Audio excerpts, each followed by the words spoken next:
awalnya dulu. Bagaimana sih sebenarnya pendidikan itu mulai kita pahami dari dasar pendidikan itu dari mana dulu? Dasar pendidikan Islam apa kemarin ya? Ketika kita ingin memahami sebuah pendidikan Islam, dasar yang kita pahami bahwa dasar pengambilannya itu berasal dari Al-Quran dan hadis. Itu adalah poin utamanya. Jadi ketika kita ingin melihat dasar utama bagaimana dalam penerapan ilmu pendidikan Islam, berarti kita pahami dari Al-Quran dulu dan hadis. Dalam Al-Quran, apakah dalam Al-Quran mengajarkan tentang pendidikan? Iya. Apakah dalam pendidikan Islam, dalam Al-Quran mengajarkan tentang manajemen pengelolaan pendidikan Islam? Iya juga. Apakah juga mengajarkan tentang proses pembelajaran Islam? Iya juga. Kayak apa sih caranya ketika kita mengajarkan kepada orang lain? Bagaimana yang kita pahami kemarin tentang ayat fabima rahmatin minallah? Itu sudah kita bahas kan? Sudah. Bahwa ketika kita dalam manajemen sebuah pengelolaan lembaga, itu harus menjaga diri dari perilaku yang tidak baik. Perilaku yang tidak baik itu seperti ini misalkan. Ketika menjadi seorang pemimpin, jadilah pemimpin yang bisa mengayomi orang lain. Ketika menjadi seorang guru, jadilah guru yang betul-betul bisa mendidik orang lain tanpa memberikan sesuatu yang kira-kira bisa menyakitkan orang lain, baik secara perkataan maupun perbuatan. Karena ketika kita sekali saja menyakiti orang lain, Waalaikumsalam, itu akan lanfaddu min haulik. Maka orang-orang di sekitar Anda akan menjauh daripada Anda. Itu kan bisa dipahami tuh bagaimana seorang pemimpin dalam sebuah lembaga kadang-kadang dia memposisikan diri menjadi istilahnya itu pemimpin, wah aku nih harus menjadi pemimpin yang ditakuti oleh orang lain. Ketika menjadi kepala sekolah harus menjadi kepala sekolah yang ditakuti. Bukan cuma ditakuti oleh siswa, tetapi juga ditakuti oleh guru-guru. Itu bukan sebuah manajemen yang baik. Manajemen yang baik itu dibangun atas sebuah kewibawaan. Wibawa itulah misalkan ketika kita sungkan untuk berlaku yang tidak baik, sungkan untuk berperilaku yang tidak baik, sungkan untuk melakukan hal-hal buruk, sungkan untuk melakukan hal-hal yang tidak terpuji. Sungkan itu istilahnya. Istilahnya itu aku kada nyaman untuk berlaku yang ada baik ini itu dan sebagainya. Itu adalah fungsi manajemen sebuah lembaga pengelolaan lembaga pendidikan. Dan itu bisa dibangun dari hati ke hati sebenarnya, atau pemahaman dari si orangnya. Ketika kita sungkan, ketika kita ada sungkan misalkan lah untuk berperilaku yang tidak baik, berarti bisa jadi ada kesalahan di manajemen, kalau aku pikir. Tapi bisa jadi memang karakter orangnya senang untuk berperilaku yang tidak baik. Kalau istilah bersungkan-sungkanan inilah istilahnya. Sungkan itu apa ya? Apa istilah sungkan itu? Supan. Supan aku ini kalau berperilaku yang kada baik. Caranya perilaku yang kada baik itu macam-macam gitu. Dimana ketika DSTQ, dan ini sampaikan berkali-kali juga, bahwa DSTQ itu kita jaga itu banyak yang kita jaga. Ya tingkah laku, ya perilaku, ya tutur kata, ya perbuatan, apapun itu memang harus dijaga kan semuanya. Bentar, oh iya, bentar aku pada online. Termasuk tadi ada yang agak ramai ini kan yang dibicarakan di grup dosen itu dan karyawan tentang itu yang ya kadang-kadang mahasiswa kita ini kada peka sebenarnya tuh. Kada peka dengan dirinya bahwa apa yang dia lakukan itu adalah sesuatu hal yang kira-kira bisa mencoreng nama baiknya itu. Bagaimana ada ini kan yang ramai dialogkan ini kan tentang uploadan yang di IG itu ya. Bagaimana ada mahasiswi kita yang bercadar minum-minum di kafe dengan lelakian terlihat intim, padahal aku males tuh mengurusin aja itu tuh. Cuman karena pimpinan kita ini kan orang-orang tua semua ya, orang sabar dengan Tuhan, akhirnya disuruh untuk ini. Tapi kaget juga tadi tuh, ada dari semester 2 juga 4 ya. Tapi ya ada umpatan benar kalau datang duduk minum habis itu beli. Ada ya orangnya? Ada deh. Iya, sama tuh. Cuman ini lagi katakanlah kalau hendak duduk ngopi, ngape, nongkrong itu lihat-lihat. Ini kan yang cukup memberikan memberikan tekanannya itu kan karena perempuannya menggunakan cadar kan sudah aku sampaikan berkali-kali itu. Jadi kalau pakai cadar, pahami betul-betul cadar itu fungsinya untuk apa gerak. Kita kan kemarin tuh ada bicara sudah tentang personal identity ya. Belum soalnya. Belum berapa kali jelaskan bahwa di dalam kita untuk bertingkah laku itu, bahwa kita di STK ini kita membentuk Islamic Personal Identity, identitas yang Islami. Mahasiswi kita ada yang pakai cadar juga. Ketika pakai cadar, tolonglah betul-betul bahwa ketika menggunakan cadar itu dijaga sikap, tingkah laku semuaan. Jangan sampai kayaknya Anda membuat sesuatu yang betul-betul nantinya mempermalukan Anda sendiri, dan itu menjadi asbab tertutupnya hidayah bagi orang lain. Orang STK ini kan dipandang orang-orang yang agamis, ya Allah, orang-orang yang penghafal Quran. Ketika nongkrong di kafe, lakian bibinian, lakiannya berukuan, misalnya pulang, begitaran pulang, Allahu Akbar. Jadi sakit hati itu sebenarnya paguran-paguran kita tuh melihat. Padahal aku kadang empat terlibat di sini, kadang menegur itu. Kadang menegur itu karena aku pun kurang lebih itu sebenarnya aku banyak juga kesalahan, banyak tingkah laku yang kita salah. Tetapi karena Allah tutupin, dan seorang ada menampakkan ke orang lain. Ketika kita sudah sesuatu tuh kita pahami bahwa sungkan bahwa ini salah nih harusnya misalkan. Aku pikir Bunikan tuh pasti ada geritik hati itu ketika berbuat salah. Ini salah sebenarnya. Tetapi ketika tidak memiliki geritik hati bahwa ini ada salah, itu kayak istilah kalau bahasa dulu mulai sabran itu sariknya dulu ada kan mahasiswi kita pakai sepeda motor berduaan, mulai sabran tuh sariknya luar biasa tuh di hadapan aku tuh sariknya Sidin. Aku pernah ketemu dengan Sidin sariknya kayak itu. Saya pun aku tuh duduk tiga menggetar lagi karena ada yang mahasiswa yang boncengan di motor berdua tarik gitu. Karena STK itu kan dibangun atas dasar prakarsa para ulama ya, berkeinginan untuk mendidik orang-orang yang baik nantinya, generasi-generasi yang baik. Dan ketika melihat foto yang di-share itu, aku pun sebenarnya lah dengan keterbatasan aku pun misalkan bahwa aku bukan orang yang baik, kayak hati itu kayak asa sakit kemudian. Karena pelakunya kan bubuan PGMI juga kan ada di situ.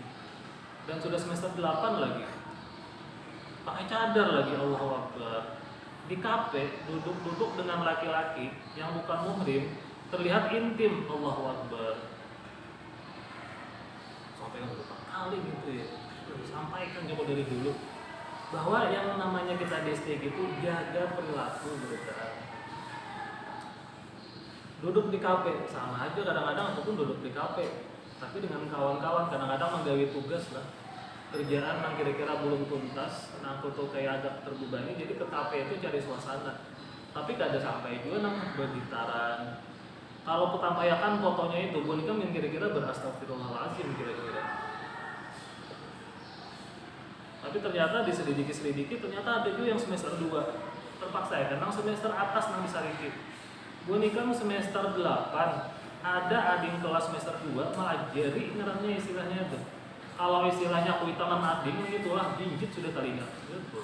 Istilahnya bahwa ya Allah melajari ading yang ada itu kan dijinjit aja telinga kalian. Bukan adingnya yang dijinjit, nang kakaknya yang dijinjit.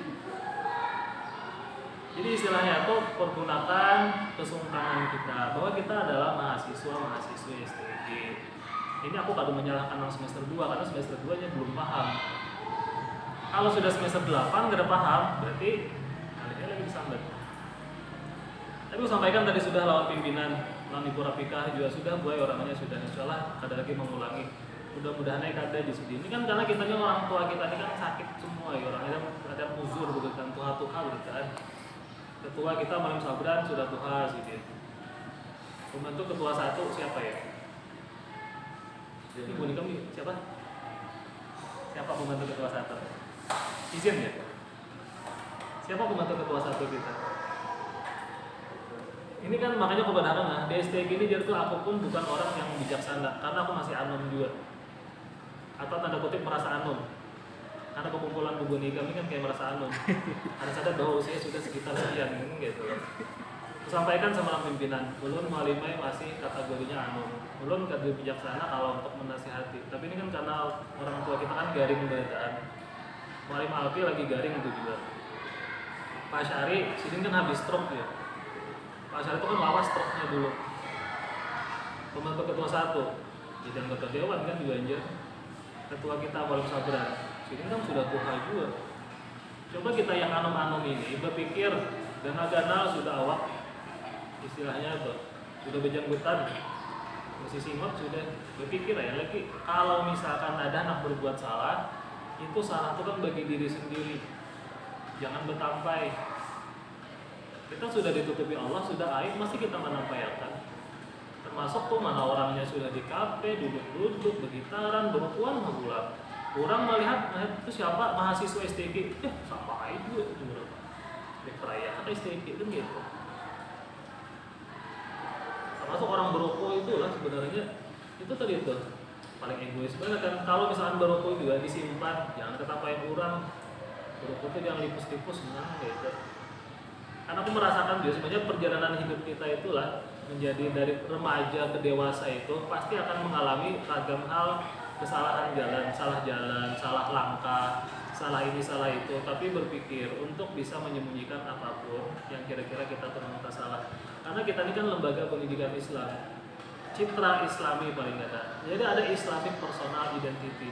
Islamic Personal Identity itu atau gini aja, personal identity itu dipengaruhi, ketik aja sudah. Kalau anak menjelaskan langguan ikan, kayak apa garang sebenarnya di STIK itu pembentukannya. Lagi-lagi ini bukan saling memadahi lah, aku memadahi diriku sendiri juga. Karena aku pun kadang-kadang ada yang kesalahan. Jadi ada personal identity. Ada yang disebut dengan personal identity ini, dia akan dipengaruhi oleh sosial community-nya. Nah, personal identity, identitas personal kalian ini kan jangan-jangan tidak seperti ini ketika Anda di luar daripada STG, kemungkinan.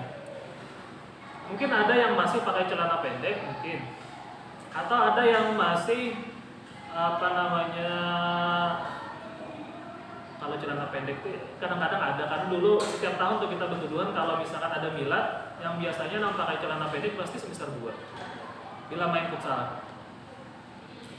Jadi kita sampaikan bahwa itu kalau di STG bisa menutup dengan baik, tangan panjang misalkan kan, pakai peci dan sebagainya. Dan itu sebenarnya adalah bagian daripada personal identity yang dibangun berdasarkan komunitas sosial kita. STG ini kan sosial community-nya kita bangun bahwa laki-lakinya menggunakan pakaian yang Islami, perempuannya menggunakan pakaian yang Islami. Semoga sosial community ini bisa membentuk personal identity. Ngertilah personal identity, identitas pribadi. Anda tidak akan merasa nyaman kalau misalkan pakai celana pendek keluar rumah. Yang awalnya dulu biasa aja pakai selawar handap. Tapi ketika Anda sudah masuk di STIK, itu sudah menjadi personal identity. Aku tuh merasa ada nyaman kalau pakai celana pendek. Termasuk sosial community-nya dibangun di STIK ini adalah pergaulan antara laki-laki perempuan itu sesuatu hal yang tidak dibenarkan baik dari segi hukum agama walaupun sosial community kita, komunitas sosial. Kenapa kira-kira? Karena sudah dijelaskan bahwa laki-laki dan perempuan itu adalah sesuatu yang berbeda. Ada istilah ading angkatan adik angkat, kakak angkat, lalakian bibinia.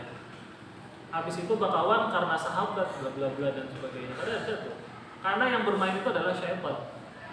Termasuk kalau WA-WA-an tuh. Kan sekarang itu syaitan itu kan bermainnya sudah ada lagi lewat dunia, lewat pertemuan secara nyata. Tetapi secara dunia maya pun kan bisa jadi itu. WA-an dua-duaan. Kira-kira yang ketiga hati itu kan kita kada kaum bendung hati ketika bawa bibinian kira-kira nak banikannya. Kada kaum bendung. Lalu kita ada timbul sesuatu hal yang kurang baik. Timbul kita janjian ketemuan. Makanya tadi dipanggil itu Jadi kok ikam ada janjian nggak? Ada mualimnya janjian. Bibiniannya datang surangan. Belum kita tahajud sudah datang ada bibiniannya. Tapi permasalahannya lalakiannya banyak nih yang jadi tersangkanya nih. Bibiniannya cuma 2. Tapi aku nang jadi herannya, perempuannya menggunakan cadar, apa tidak bisa berpikir kira-kira? Aku ini menggunakan cadar. Orang yang menggunakan cadar itu kan ekspektasi kita itu perempuan yang betul-betul solehah nang jadinya. Ekspektasi orang pun seperti itu. Gambaran orang lain ketika melihat perempuan bercadar, berpikirnya adalah perempuan yang solehah, yang puasanya Nabi Daud. Tahu puasa Nabi Daud? Tahu. Yang sampai yang duhanya 8 rakaat, yang ngajinya seminggu hatam, yang sembahyang tahajudnya semalam suntuk, kan gitu. Lah ini ekspektasi orang nang kayak itu juga. Aku dulu ketemu dengan salah satu mahasiswi SMK yang ada lulus di STG, ini sampai semester 2, semester 3 ini ambil kuliah di lain, ketemu di SMK di Palingin. Jadi ketemu, dia ingat lah kalau mulut, aku siapa? Mulut sih dia ini karatnya. Puncak ingat dulu di Poma 2 lah 7 lagi aja.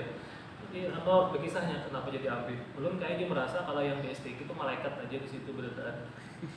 Karena yang melihat bahwa kalau STG itu kayak alim bener, belum kada mampu kayak nang itu, kayaknya keluar. Jadi melihat tuh kayak malaikat gitu kan. Sama tuh orang lain gitu juga tuh melihat. Orang-orang di luar daripada lingkungan kita melihat STG itu nang kayak malaikat berdaan nang tiap hari bergaul. Pokoknya kalau lulus STG, orang berpendapatnya habis Quran tuh sudah. Walaupun kita hafal cuma 1 juz, dudukan hafalan kayak misalnya. Tapi orang memandangnya habis Quran. Nah, pandangan orang lain seperti itu, ya tolong dijaga. Dijaga baik-baik. Karena itu kalau ada kita yang menjaga, siapa lagi kan kita yang bagian daripada social community. Pandangan yang seperti tadi itu kalau kita sampaikan fotonya itu insya Allah akan beristighfar tuh. Semua beristighfar tuh di grup karyawan itulah. Aku ketika membaca itu rata-rata beristighfar. Jadi terlihat fotonya intim benar. Kita merasa bahwa kita sudah menjaga baik-baik mahasiswa-mahasiswi kita, ternyata ada. Dan diupload lagi di media sosial. Karena ada yang komen mahasiswa mana, mahasiswa STG. Orang dan orang tahunya kalau orang bercadar bukan STG ya. Coba dibetulkan, jujur betul lah istilahnya kalau apapun. Jadi sesuatu hal yang kita ini bukan orang-orang yang suci gitu ya. Kita ini ada yang perilaku nama baik. Ya imam aku sendiri pun nang kayak itu juga. Makanya aku sampaikan sama pimpinan, ulun mulai bukan orang yang bijaksana, ulun pun banyak yang salah juga. Ulun kada sanggup memadai ulun pian aja gitu. Tapi ternyata orangnya garingan beritaan. Ini turun aja. Pada iya. Tapi kaget juga muncul beberapa pelaku-pelaku lain. Tapi walaupun pelakunya yang ada di semester 2, tapi ini mulai main ke depan ke depannya cuma datang duduk minum beli kayak lagi. Ya paling ada itu barang alhamdulillahnya. Pinteran semester 2 ternyata daripada yang semester atas. Semester atas yang dididik sudah sampai 4 tahun, tapi kada pintar memilah. Semester 2 yang belum tahu apa-apa, tahunya bahwa itu salah. Personal identity. Yang selanjutnya kita kembangkan adalah Islamic personal identity.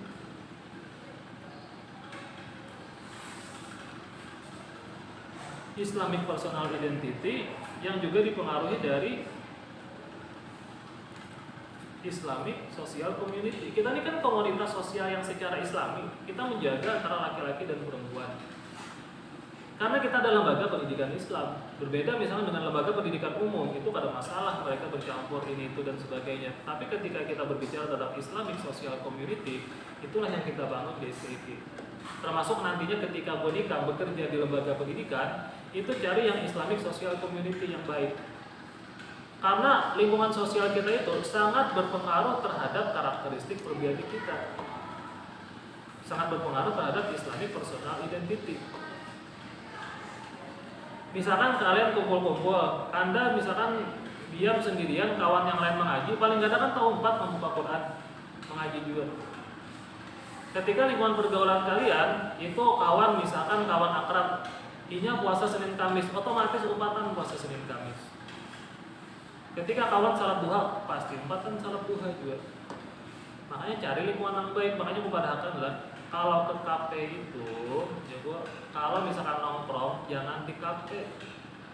Kalau mau bekerja cari jaringan wifi, ayo silahkan. Anu narai paling nongkrong narai nongkrong di kafe itu, kadang ada orang di kafe itu mengaji. Kalau nongkrongnya di kafe mengaji luar biasa, pasti akan mengalami banyak hal tuh di situ. Makanya kayak tadi itu, aduh, masya Allah. Aku kalau kebayang fotonya itu aku kayak asal aku istighfar terus kan. Kayaknya semester 8 ya, masya Allah. PGMI. PGMI ini kan sudah jadi sorotan bener kan. Pertama kita macam-macam orangnya. Kadang-kadang tuh aku baru hati itu sakitnya tuh lah kadang-kadang ketika di diskusi di rapat dosen, rapat struktural itu kalau ada yang muncul kasus anak PBI, walaupun anak PBI itu ada juga yang kena, tetapi kadang-kadang kayak tersembunyikan cuman ini narai lalu terbelok dia, oh ternyata PBI pun kena juga. Tapi kadang-kadang sakit hati itu kadang-kadang yang kayak semalam itu semester 6 jadi jurusan tamin Ustaz semester 6 nih mah ya apalagi tahsinnya mulai semester 1 udah lulus 1, 2, 3, 4, 5, 6 ini kan harus lulus karena buahnya anak PPL itu wajib lulus tahsin. Sudah cukup bagus ya, kayak apa kapan dibuka tahsinnya lagi secepatnya teh, maksudnya buahnya anak KKN, anak PPL, ayo anu melihat datanya Bang, ternyata datanya tahu lah semuaan mahasiswa PGRI. Allah PBI kan ada kan men, terus datang santai sudah sakit hati lagi aku. Tapi banyak yang lulus sebenarnya, nah kada lulus cuma ada 11 orang, masih banyak yang baik juga. Tapi aku coba dalam hatiku lah, ketika ada mahasiswa-mahasiswi PGMI yang dari awalnya memang kada ngerti Quran masuk ke STQ, inya paham Quran, inya lulus, inya bisa hafal Quran sekian juz, itu kebanggaan luar biasa. Aku kalau misalkan dari pesantren yang hafal 30 juz wajar-wajar aja. Tapi kalau inya kada dari pesantren masuk ke STQ, amal ibadahnya baik, nya hafal Quran, nya bacaan bagus, nah itu kan kebanggaan luar biasa. Paling ada misalnya ke yang kami di pengurus prodi PGMI inilah berjuang berhemat untuk prodi PGMI, paling kada insya Allah mudah-mudahan kan pahalanya kan sekian kali lipat dibandingkan yang kira-kira yang lebih mudah kan karena perjuangan lebih keras itu kan lebih ganal pahalanya dulu lah ketika untuk melakukan sesuatu paling di situ narai lagi. Tapi aku pikir insya Allah lah buat ikam ini kan yang masuk STQ punya niat yang baik, niat yang hendak memperbaiki akhlak, niat hendak memperbaiki diri, hendak supaya bacaan Quran bagus, supaya Al-Quran hafal kan itu kedetaan. Tolong itu dijaga sampai lulus. Yang sampaikan semester 8, tolonglah jangan sampai jadi su'ul khatimah. Kalau sampai jadi su'ul khatimah, karena yang diingat cuma itu. Kita tuh kadang-kadang kayak itu loh. Itu memang dasar sudah tabiat manusia. Kebaikan kita yang 100 kadang-kadang tertutupi dengan kejahatan kita yang 1. Yang 1 itu aja kadang-kadang diingat orang. Jadi usahakan kita semampu sedaya upaya. Ini kan kita godaan syaitan kita ini kan luar biasa ya. Apalagi buku nikah namun hafal Quran itu kan godaan syaitannya luar biasa. Digoda untuk ini, digoda untuk itu, digoda untuk berlaku yang ada baik. Karena makin beriman seseorang makin kenal godaannya. Kalau yang ada beriman itu syaitan meninggalkan dia tergoda ya sudah. Karena mesti harus digoda lagi. Ya lah. Ini ada digoda syaitan gitu sudah perilakunya ada baik.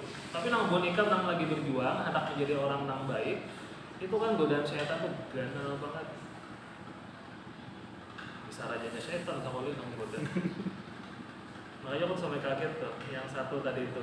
Karena tuh orangnya baik, terutama orangnya baik lah. Dan aku itu salah satu mahasiswa yang aku kenal secara mulai dari semester 1. Kadang-kadang kan kita kalau satu semester itu kan banyak orangnya. Kadang-kadang aku cuma kenal mungkin 1, 2, 3 orang yang mungkin agak paham sedikit dengan orangnya.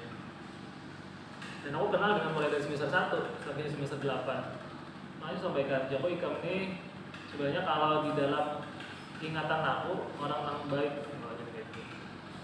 Nah di ingatan aku tuh Ikam tuh orang yang baik. Jangan sampai di pikiran aku ini aku ingatakan yang ini aja. Hilang 4 tahun Ikam yang berlaku yang baik. Itu kenapa dihindari, tabiat manusia itu enggak itu. Jadi tolong aja aku dijaga. Kalau misalkan kita hendak berlaku sesuatu diingatakan ini baik atau tidak. Kita lanjut ke pengertian lembaga pendidikan Islam. Tadi tentang sopan santunnya. Bahwa lembaga pendidikan Islam adalah tempat atau organisasi yang menyelenggarakan pendidikan Islam. bahwa ini adalah organisasi atau lembaga yang menyelenggarakan pendidikan Islam. Kalau dalam pendidikan Islam itu ada PIAUD kalau sekarang ya, pendidikan Islam anak usia dini. Habis itu ada TK yang berbasiskan Islam. Ada SD Islam, ada MI, ada MTS, ada kalau SMPI itu sebenarnya masuk di Kementerian Pendidikan, tapi kalau misalkan MTS itu lembaga pendidikan Islam murni. Habis itu madrasah aliyah dan sebagainya yang mempunyai struktur yang jelas dan bertanggung jawab atas terlaksananya pendidikan Islam. Struktur yang jelas, ada ketuanya, ada sekretarisnya, ada anggotanya, ada kepala sekolahnya, ada wali kelasnya. Oleh karena itu, lembaga pendidikan Islam tersebut harus dapat menciptakan suasana yang memungkinkan terlaksananya pendidikan yang baik menurut tugas yang diberikan kepadanya, seperti sekolah madrasah yang melaksanakan proses pendidikan. Ini macam-macam lembaganya itu ada 3 sebenarnya. Kurang lebih sebenarnya dengan ilmu pendidikan, bahwa pendidikan itu dia akan tercitrakan dari 3 tempat. Pertama, rumah. Yang kedua, sekolah. Yang ketiga, masyarakat. Jadi ada informal. Pendidikan di rumah tangga itu adalah pendidikan informal yang dia bertugas untuk menanamkan akhlak anak pertama kali itu kan lewat rumah tangga ya. Menanamkan kebiasaan yang baik itu kan melalui rumah. Pendidikan di rumah. Misalkan di rumah, kalau kuitannya sering mengaji, anak akan ikut-ikutan mengaji. Kalau di rumah sering sembahyang, anak akan ikutan sembahyang. Kalau di rumah kuitannya senang zikir, anak akan senang zikir. Senang hafsian, senang hafsian. Tapi kalau di rumah, misalkan kuitannya senang dengan joget papi culo misalkan, lalu banyak anak-anak yang joget papi culo juga. Tahu papi culo? Tahu papi culo? Udah tahu? Papi culo. Udah tahu ya? Perlu tahu? Perlu. Papi culo. Kita giniin loh. Kita kalau ada yang mendengar, kenapa tuh malah masuk ke anak joget papi culo? Habis sama aku. Pengetahuan juga sih sebenarnya. Bagaimana misalkan anak-anak sekarang itu dididik dengan media sosial, ini kan luar biasa ya pengaruhnya bagi anak. Bagaimana anak ikut-ikutan untuk melakukan sesuatu. Joget papi culo. Ada ya? Papi culo. Masa ini koplo ya? Nah yang ini tahu, tahu, bagus nih. Papi culo anak-anak misalkan. Ini kan yang lagi viral sekarang di ini misalkan orang tuanya yang mengajarkan kepada anaknya untuk joget papi culo. Selama melihat. Itu siapa yang melajari? Inilah kalau misalkan kuitannya melajari angka ini anak apa lagi kan? Joget papi culo. Yang ini misalkan. Dan gimana tuh?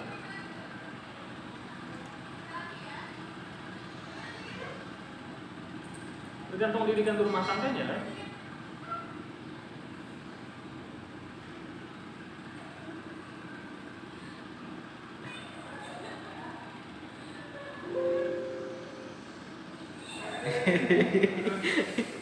Ayo apaan ini?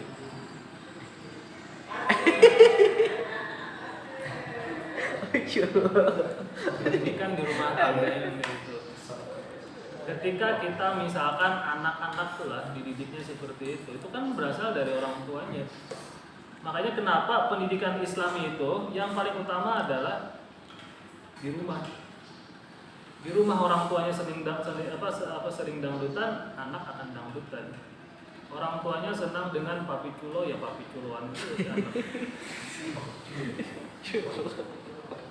Jadi jangan sampai kayaknya anak sudah dewasa baru menyesal, aduh kenapa anakku ini kayak ini kada penyembah yang orang juga gitu. Kuitannya juga tuh. Makanya di rumah tangga itu ketika misalkan di rumah di rumah itu dulu kan cita-cita kita itu, walaupun sebenarnya di rumah itu tidak ada yang hafiz Quran, anda barang yang kuliah di STQ yang hafiz Quran, satu orang barang di rumah itu yang selesai hafalannya 30 juz atau hafal Quran, itu paling kadang kita ading pasti umpatan. Umpatan nang kayak hafal Quran juga.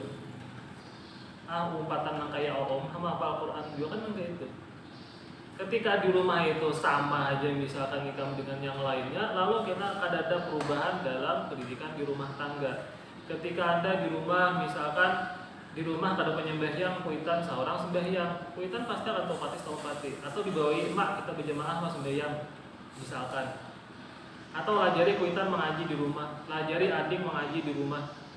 Kalau Anda perilakunya Islami karena pengaruh Islamic Social Community, karena pengaruh dari pendidikan itu yang dibawa. Makanya pendidikan yang paling penting itu adalah di rumah tangga tuh ya. Anda kira-kira bisa apa namanya apa bahasanya introspeksi ya, atau berkontemplasi, memikirkan, merenung. Kira-kira aku kalau di rumah itu kayak apa ya? Apa Islami apa kada? Kalau kada Islami, bagaimana yang kada Islami? Oh ternyata adikku kada pakai kerudung. Padahal kalau turun ke rumah dia pakai kerudung atau pakai kerudung yang lebar atau nang kayak apa. Ading kada bisa mengaji, ding kada bawa kada mengaji dingai. Nah, melajari mengaji. Ading kada sembahyang, padahal ding sembahyang dingai. Bila kada sembahyang ini itu dan sebagainya. Itu kan sebenarnya kita yang menciptakan lingkungan yang Islaminya akhirnya.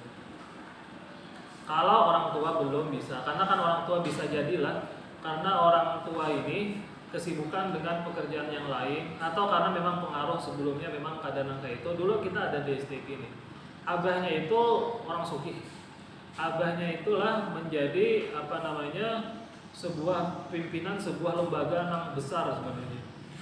Datang ke rumah itu bermobil lawan nang kuitannya, lawan nang anak datang ke rumah ulun paejer kalau sebenarnya kalau nyokolahan anak ini nang keluar gini kawai cuman hendak disekolahkan di STG. Padahal anak mengaji kan gak bilang bebaya bisa, ikrah aja. Cuman entah kenapa kan dapat hidayahnya tuh lalu kayak istilahnya itu ulun pak aja saya ini barang anak jar nang bisa mengaji. Nang mengaji sudahnya katanya bisa mengaji sudah orang sugih. Bawa mobil datang ke rumah tuh materi macam-macam tuh. Materi tapih, materi wadai, sarabulan. Petitip minta tolongnya malah dijagakan. Apa namanya Jesidin aku asal biar anakku ini Jesidin cuman hafal juz amma tapi baik bacaannya itu belum sudah syukur benar ya bisa sembahyang 5 waktu sudah syukur benar. Ternyata anak-anak bisa membuktikan itu ternyata hafalnya sudah 5 juzan. Orangnya datang di sini belamak orangnya sampai abahnya tuh tak ulun pagi tak ajut jadi kira ulun dia kuliah di sini cagaran orangnya baca sama kurus orangnya ternyata makin lama lagi orangnya. Karena jadi nyaman, dia muntah ini kan istilahnya makan-makan kan murah-murah aja, nyaman-nyaman pulang. Gawiannya istilahnya kuliah aja kan istilahnya ada anu benar. Tapi ternyata poinnya kan bersyukur benar tuh, dapat anak yang tawa, padahal target abahnya cuma juz amat, tapi hafalnya ternyata sudah 5 juz.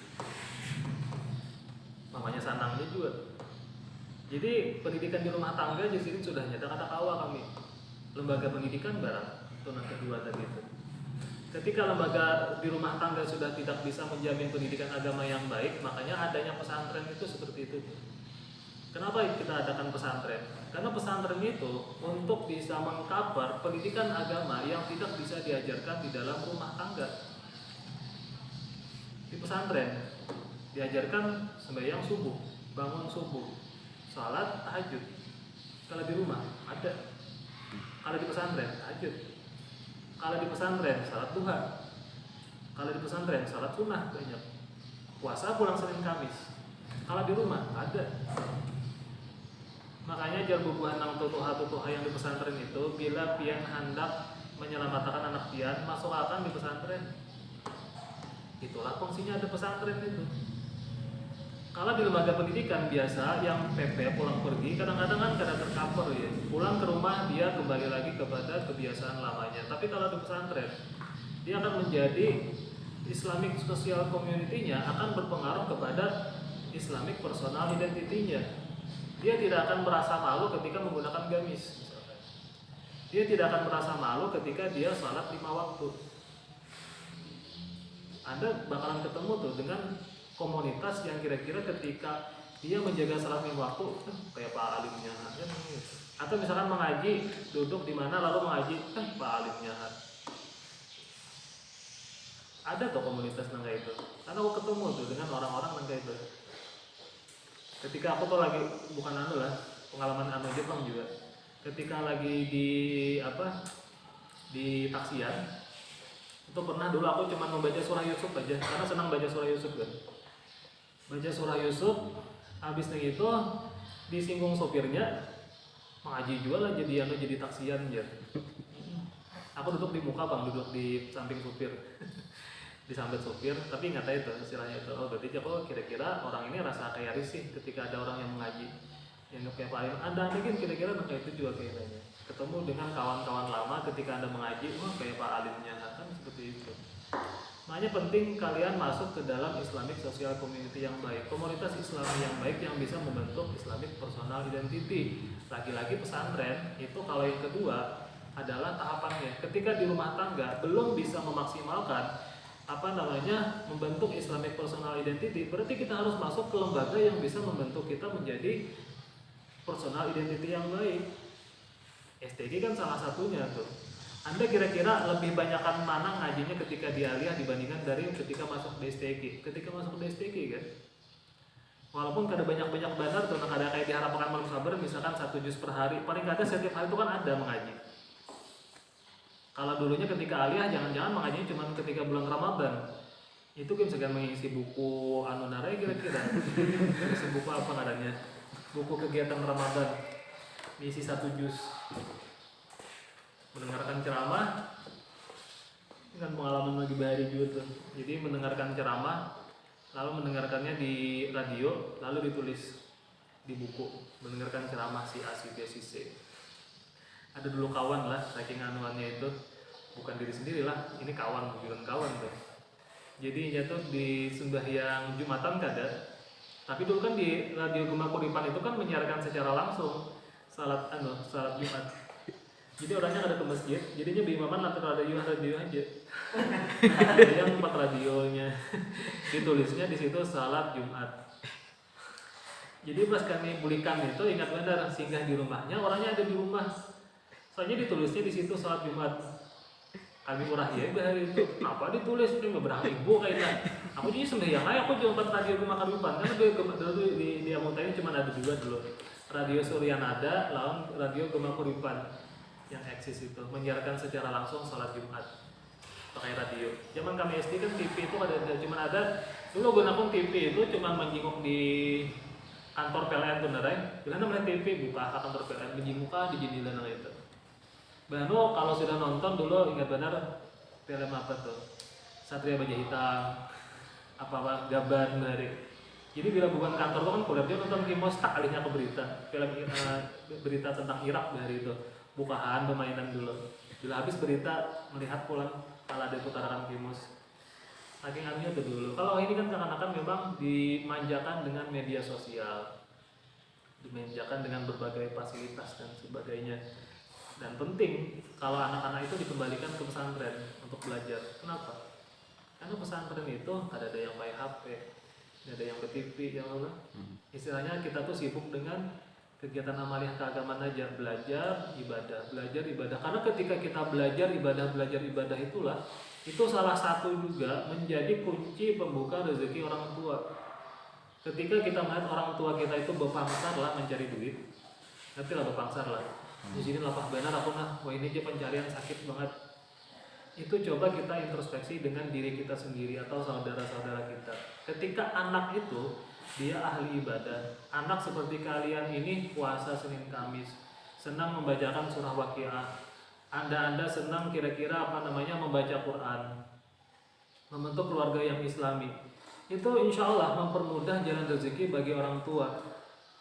Walaupun sebenarnya kadang kaya benar, tetapi orang tua tuh kayak memiliki tenaga lebih ketika mengusahakan sesuatu.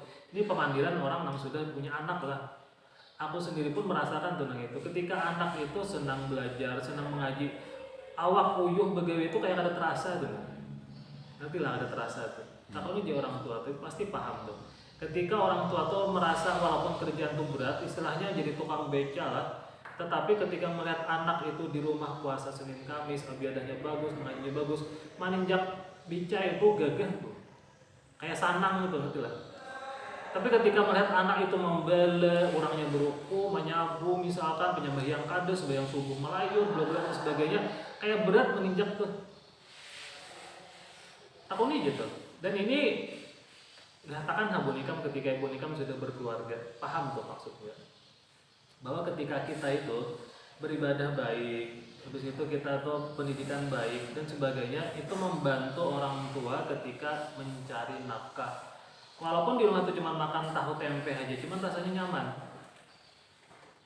Tahu tempe, sayur bayam, tapi makan tuh rasa nyaman.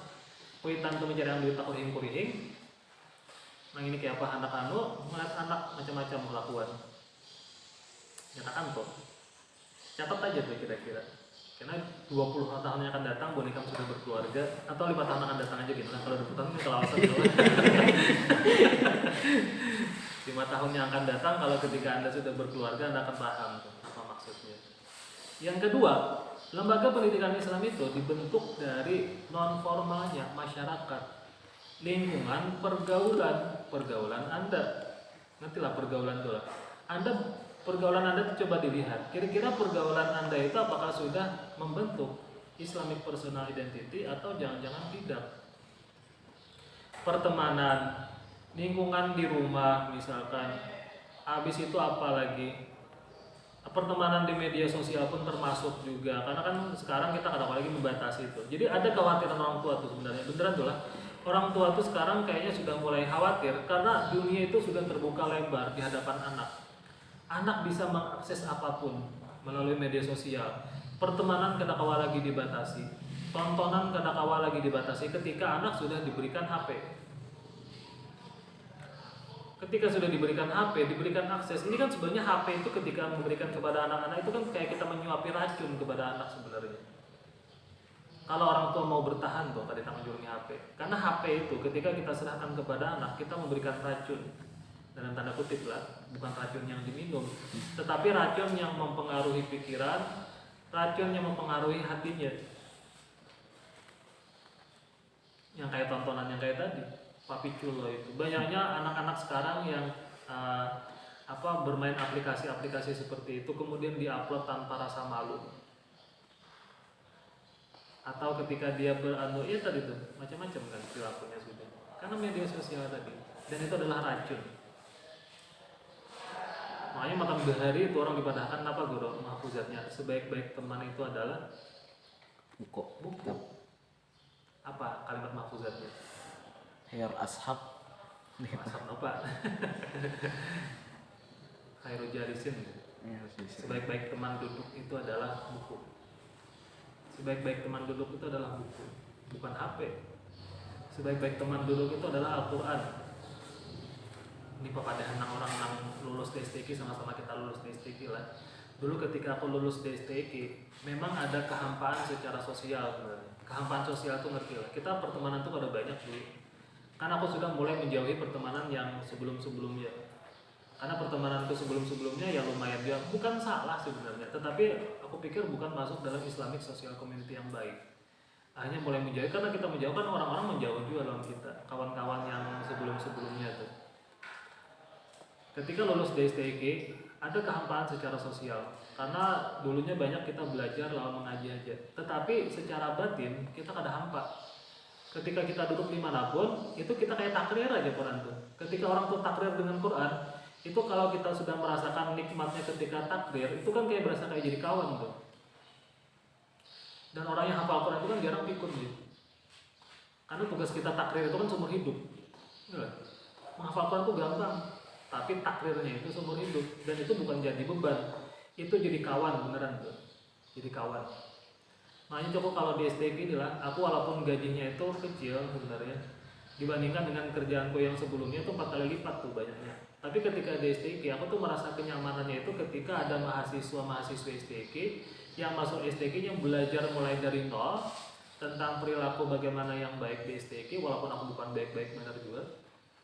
inya belajar Quran dengan baik, itu kan jadi amal jariah nang tatarusan tuh. Di sini ada yang lalakiannya misalkan selesai hafalan 30 juz. Itu kan salah satu sudah yang jaminan daripada Rasulullah tuh. Qala Rasulullah sallallahu alaihi wasallam atau kama qala Rasulullah sallallahu alaihi wasallam, man dalla ala khairin Wailihi. alahu Al-Khair. alahu apa? Gitu ajrin fa'ilihi kan gitu lah. Barang siapa yang menunjukkan kebaikan kepada seseorang, maka dia akan mendapatkan pahala sebagaimana orang yang menunjukkan. Anda nantinya misalkan jadi guru mengaji, melajari kekanakan mulai dari nol sampainya bisa mengaji, itu kan pahalanya mengalir terus tuh. Makanya jar si Kiai Haji Yahya Adnan Lubis dalam bukunya Pelajaran Akhlak, bukunya Melayu aja, dulu pelajari di Manplua dulu pelajari. Jadi Jasidin, perniagaan yang tidak pernah mengenal kata rugi itu adalah ketika kita menjadi seorang pendidik. Dalam Al-Quran kan dijelaskan juga tuh bahwa khairukum man ta'allama al-Qur'ana wa 'allamahu. Sebaik-baik kalian adalah orang yang belajar Al-Quran dan mengajarkannya. Anda sudah belajar Al-Quran di SDG, berusaha untuk menjadi hafiz Quran, kemudian Anda ajarkan kepada orang lain. Itu kan jadi pahala yang gak ada habis-habisnya tuh. Makanya kalau di STK ini, cobalah kalau kalian betul-betul mengamalkan apa yang diajarkan oleh guru-guru kita di sini, itu nyaman itu bukan cuma Anda sendiri, orang tua Anda akan nyaman. Pahalanya mengalir kepada orang tua itu akan berkelanjutan. Karena kan sudah dijamin tuh bahwa yang pahala yang ada habis-habisnya itu pahalanya siapa? Salah satunya anak yang saleh. Anda ini kan anak-anak yang soleh. Jangan sampai salah baris kayaknya. Kalau Anda menjadi anak-anak yang salah, itu bukan cuma Anda mengecewakan guru-guru Anda, tetapi mengecewakan orang tua Anda. Ketika mengecewakan orang tua Anda, yang berteriak itu kan dalam kubur kan orang tua Anda juga. Apalagi nanti Anda menuntut lagi ke orang tua, Masya Allah, tabarakallah. Non formal 15 menit lagi, oke, aja. Tugas pokok dan fungsi lembaga pendidikan Islam. Tugas utama dari keluarga bagi pendidikan anak ialah sebagai peletak dasar bagi pendidikan akhlak dan pandangan hidup keagamaan. Pendidikan akhlak dan pandangan hidup keagamaan. Cara kita beragama itu kan berbeda-beda. Misalkan ketika perempuan-perempuan kita di STG, ada yang menggunakan cadar, ada yang tidak. Itu kan kalau istilahnya pemahaman tentang agama ya Bu.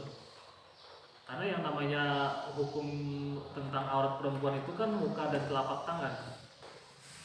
Walaupun kadang-kadang kulihat ada mahasiswi kita itu ada yang di sini kelihatan tapi sambil dipadahi kadang-kadang. Karena yang di sini ini kan yang telapak tangan cuma di sini ya. Berarti yang di sini aurat kan jadinya. Makanya banyak bibiran kita menggunakan manset untuk menjaga auratnya tadi itu. Ada yang dia menggunakan cadar. Karena kalau ajar Buya Yahya, ketika orang menggunakan cadar itu dia sudah menggunakan kemuliaan dalam menutup aurat. Tetapi jangan menghina orang yang tidak menggunakan cadar. Tetapi ketika Anda sudah menggunakan cadar, berarti kan Anda sudah harus menjaga konsekuensinya lah gitu. Anda menjaga kemuliaan Anda, menjaga kemuliaan orang-orang yang menggunakan cadar.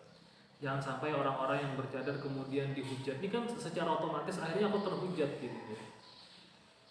Kenapa menggunakan cadar, ngumpul-ngumpul di kafe dengan laki-laki yang bukan muhrim sambil bergitaran pulang, yang laki yang sambil berukuan kan jadinya kan kayak jadi kurang sedap rasanya akhirnya tuh. Akhirnya mulut-mulut kita ini kan kenapa menangkis untuk bisa membicarakan sesuatu hal. Jadi ketika mengambil kemuliaan tingkat tinggi tadi, ya coba dijaga betul-betul. Kalaupun misalkan Anda ketemu dengan orang-orang yang seperti tadi, Anda yang menjaga misalkan. Jangan sampai Anda pun ikut-ikutan. Tidak. Begini, yang kayak tadi tuh. Jadi pembelaannya, ulun mana nggak ada tahu aja padanya datang. Lah ikam kan sudah semester atas. Anda memahami nih bahwa ini perempuan bercadar, paling nggak ada ikam barang menjaga. Jangan sampai misalkan ini itu. Akhirnya kan jadi anuan tuh. Insyaallah baik. Pandangan hidup keagamaan. Ini kan sama ketika orang itu menggunakan jubah, tapi nongkrongnya di warung Jablay. Bedah burung kan banyak daerah Kapuk situ dulu lah. Di kanan. Kalau kita di Hamuntai daerah mana ya? Dari mana? Kebanyakan ada kan?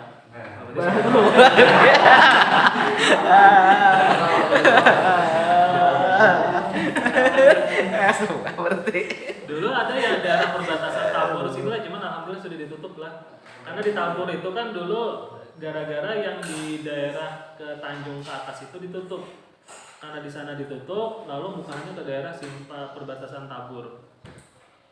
Dan itu sudah jadi lagu lama sudah. Kan kalau daerah apalagi misalnya kayak inilah, ketika Anda menggunakan jubah lalu masuk ke tempat main biliar misalkan.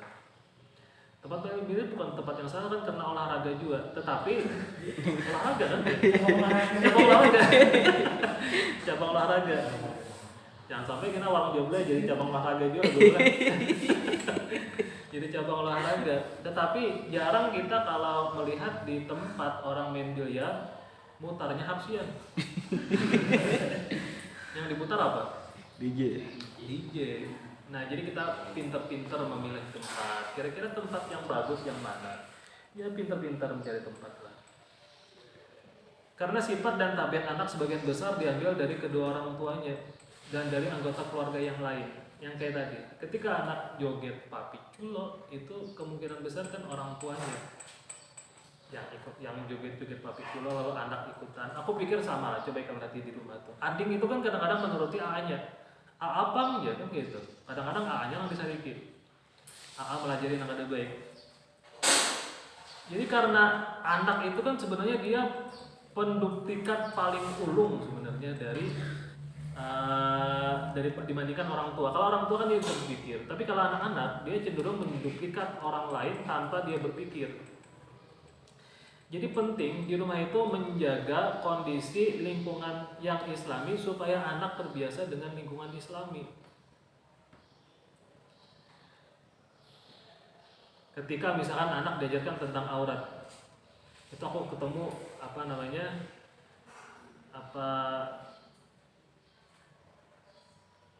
ceritanya nih malah itu apa?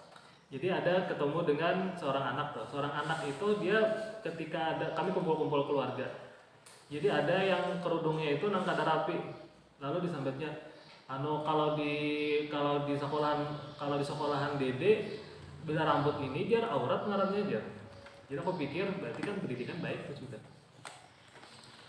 Yang melihat orang lain kerudungnya itu kada kelihatan rambut. Otomatis dia badannya nangka itu di sekolahan DD nangka ini dia aurat ngarannya. Berarti joko lingkungan pendidikan sudah baik tuh. Mungkin lingkungan rumah tangga juga bagus juga. Ya, makanya penting tuh mendidik anak itu nangka itu. Pemahaman tentang agamanya itu kita mulai dari di rumah. Yang selanjutnya bahwa pendidikan di rumah tangga itu adalah sebagai pengalaman pertama masa anak-anak.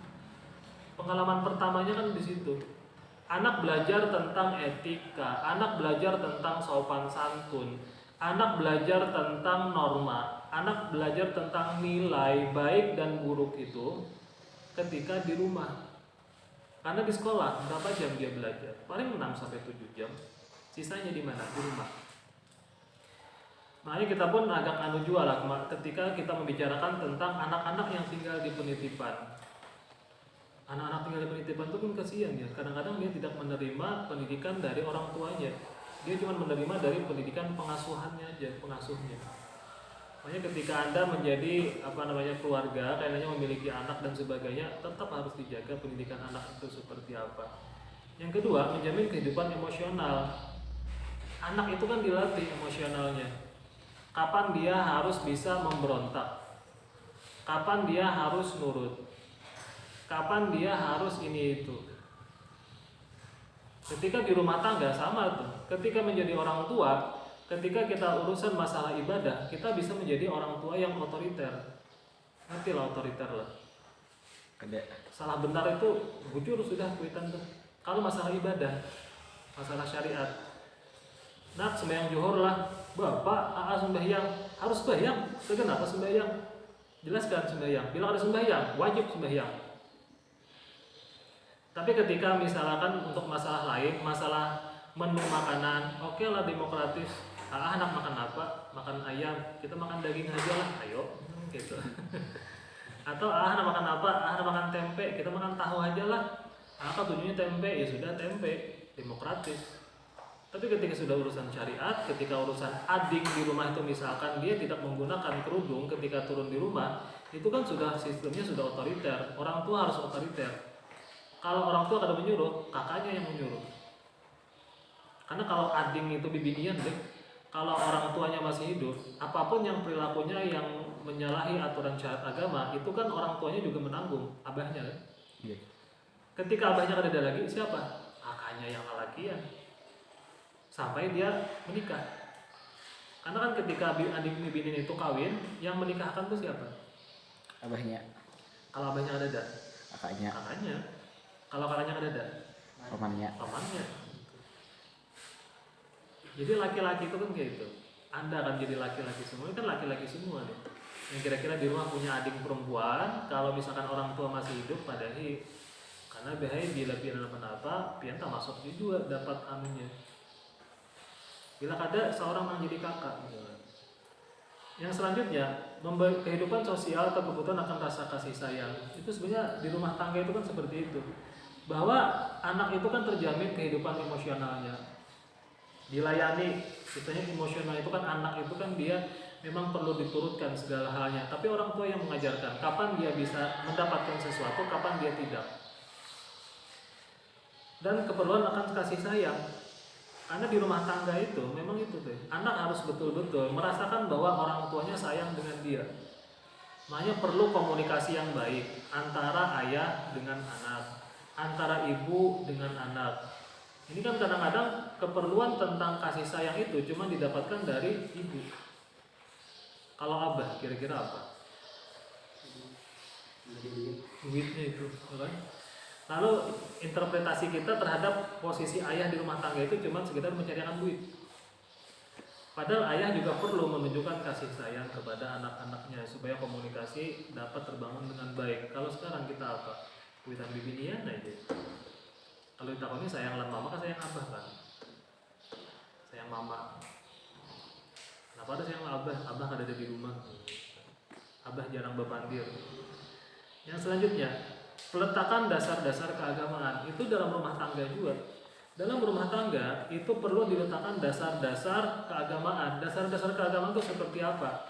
Sholat 5 waktu, puasa pada bulan Ramadan, menutup aurat secara sempurna, terbiasa membaca Al-Quran. Itu kan peletak dasar keagamaan. Kita kan ada banyak ada tuh istilahnya lah. Yang penting orang itu pertama dia menjaga sholat 5 waktu. Puasa Ramadan sudah nyadar. Habis itu apa lagi tadi? Membaca Al-Quran, terbiasa membaca Al-Quran. Dan menjadi kebiasaan menutup aurat. Kalau yang 4 ini kan insya Allah anak tuh baik sudah ya Allah. Ketika dia syariat itu sudah jalan betul-betul. Kalau yang lain-lainnya tuh maafkan aja. Karena orang itu kalau dia sholatnya baik, insya Allah emosionalnya baik. Kalau sholatnya baik itu jar Ari Ginanjar. Ari yang kenal dengan Ari Ginanjar lah. Ari Ginanjar itu kalau bukunya ada di atas. Ari Ginanjar itu yang pencetus emosional spiritual quotient. Dia menyatukan antara emosional quotient, kecerdasan emosional dengan kecerdasan spiritual. Bahwa semakin semakin beriman seseorang, semakin baik akhlaknya. Walaupun kadang-kadang ada juga sih oknum beberapa orang ibadahnya baik tapi mulutnya nyelekit misalkan. Tetapi secara logika kita memahami, semakin baik orang memahami agama, semakin baik perilakunya. Ketika orang memahami bahwa tidak boleh menggibah orang lain, dia tidak akan menggibah. Paham dia bahwa ketika menggibah itu ada larangannya di dalam Al-Quran dan hadis. Dia tidak akan menggibah orang lain. Ketika di dalam Al-Quran dilarang menyakiti orang lain, dia tidak akan menyakiti orang lain. Ketika dia paham tentang agamanya tadi itu. Dan itu diajarkan di rumah tangga. Kalau ini sebenarnya sudah ke pendidikan di sekolah. Cukup sampai di situ. Ada waktu 5 menit. Kalau ada yang mau berdiskusi, mau tanya jawab silakan. Kalau ada pertanyaan apapun. Kalau yang aku ceritakan tadi ada orangnya di sini lah, karena kita semester 2 itu beneran lah. Aku kalau bukan berarti aku cuman sebenarnya gini, ketika ya alhamdulillah lah kalau informasinya orangnya kadang kok boleh aja cuman datang, duduk, minum, beli kayu lagi. Jadi berarti alhamdulillah bagusan ini berarti daripada yang semester atas kan itu. Jangan-jangan kadang-kadang kita terjebak dalam lingkungan ya, terjebak dalam lingkungan yang sebenarnya kita kada sadari itu. Dan kita harus paham tuh, kita harus betul-betul apa ya istilahnya menjaga diri sendiri lah. Dan yang buat kamu yang kawanmu tadi nang itu, aku pun pernah juga nang itu. Sama dulu ketika semester 2 itu dijemput kawan-kawan ketika dia asrama tahfiz, masih bersepidan dulu. Dia datanginnya ke tahfiz, "Sin, perjalanan. Ayo aja perjalanannya itu tuh dibawanya dulu ke kafe di muka lapangan taruh tuh dulu kafe banyak berjejer situ. Entah bu nih kami ingat, kayaknya belum lagi itu tahun 2001 di muka lapangan pahlawan itu banyak kafe dulu. Aku ingat benar di ibu-ibunya masuk ke situ, datang, duduk, minum, dan ingat lagu yang dinyanyikan lagunya Sheila on 7.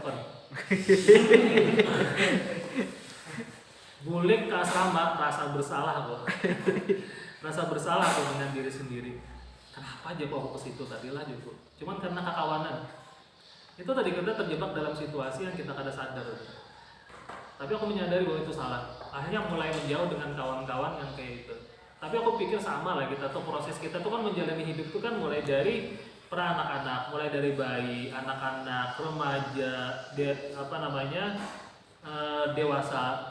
Itu kan pasti mengalami berbagai fase kesalahan dalam hidup. Tetapi sebaik-baik orang yang berbuat salah adalah orang yang menyadari bahwa itu adalah sesuatu yang salah. Yang salah itu ketika dia salah, dia tidak merasa bahwa itu salah. Dan ketika di STQ itu dapat teguran, makanya aku sampaikan tadi lawan orang-orangnya.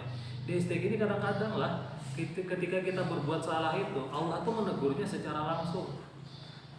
Seandainya itu kada ketahuan, jangan-jangan akan berlarut-larut. Ngertilah. Kita tuh kalau ditegur oleh Allah dengan sesuatu, berarti Allah tuh sayang. Kalau kita tuh kada ditegur, berarti Allah sudah melihat akan aja, silakan aja nang kayak apa kalau gitu. Kalau kita ditegur, orang-orang STQ itu nang kayak itu bener-bener. Aku nih ada berkisah lah tentang dulu ada di STQ ini kawan akrab bener. Tapi orangnya itu bang, bibinian ke-7 juga. Jadi ketemuan di lapangan, di bukan lapangan, ketemu di Masjid Raya, bibiniannya di situ, lalakiannya di situ, bibiniannya membuat perjalanan. Tujuannya gurai ke Berabai. Tujuan ke Berabai itu sekalinya masuk nih baju ini ke rantai sepeda motor, dulu pakai sepeda motor Shogun ingat benar tuh. Orangnya geger otak. Lalu kami itu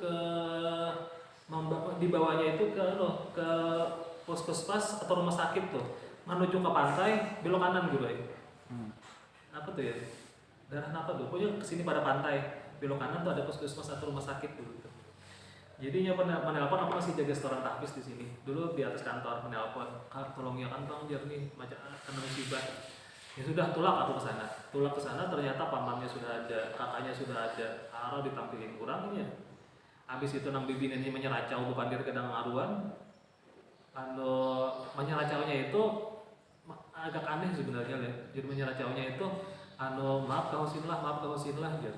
Jadi ku takuni, bukan takuni leh si kakaknya tuh. Bapak jar nikam jar. Dukung tidak tahu pak ini bapak nih, takuni lakiannya. Ternyata jara lakiannya orang itu adiknya ini membawa dia perjalanan, cuman jangan jalan kabur jar. Karena ketahuan kahosin.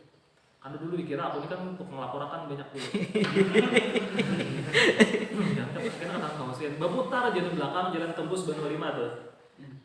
Tembus di Bano 5, tulang ke Berabai, pas kasus. Tapi itulah jadi anunya itu dulu pada zaman HP itu kada ada lagi, kada tapi terlalu cuman Marim Sabran tuh tahu kisahnya.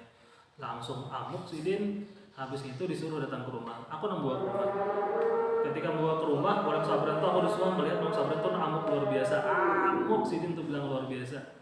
Jadi sia-sia aku membangun STQ ini sudah, itu kan masih hitungan 5 tahun dulu tuh. Kasus tahun 2016, tahun 2006. Amuknya itu bilang ada segera bang sidin. Aku udah pernah selama bergaulan sidin amuknya nang kayak itu. Aku dihiga aja menggetar-getar. Kan aku tahan gini.